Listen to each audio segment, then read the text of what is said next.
Hi hello నమస్తే, Delhi car Siddipet చూసుకోవచ్చు. Baleno sigma variant 2024 మార్చ్లో తీసుకున్న కారు. ఇది కొత్త కారు, జస్ట్ 3 నెలలు అయింది అంతే. ఇప్పుడు మనకు టీఆర్ నెంబర్ ఉంది, మంచిర్యాల రిజిస్ట్రేషన్. ఇది వెహికల్ సిగ్మా వేరియంట్, 4 అపోలో టైర్లు, సీల్ టైర్లు, కేవలం 3000 కిలోమీటర్ తిరిగింది.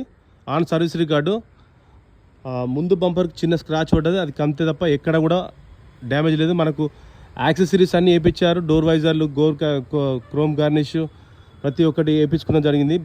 బంపర్ గార్డు, డోర్ గార్డు అన్నీ వేయించారు. వెనకాల బ్యాక్ కెమెరా, సెన్సార్స్ కూడా ఉన్నాయి దీని కారుకు. ఉన్న పలంగా రూపాయి పని లేదు. సీట్ కవర్లు లోపల ఎక్స్టెన్షన్ చూపిస్తాం ఒకసారి. వెహికల్ చాలా ఎక్సలెంట్ ఉంది, లోపల ఇంటీరియర్ చాలా ఎక్సలెంట్ ఉంది. మనకు ఎయిర్ బ్యాగ్ ఉంటుంది, 2 ఎయిర్ బ్యాగులు ఉంటుంది. 3000 కిలోమీటర్ తిరిగింది కేవలం. ఈ కార్ ధర వచ్చేసి 7,50,000 చెప్తున్నారు. బార్గెనింగ్ ఉంది. Thanks for watching Delhi car Siddipet.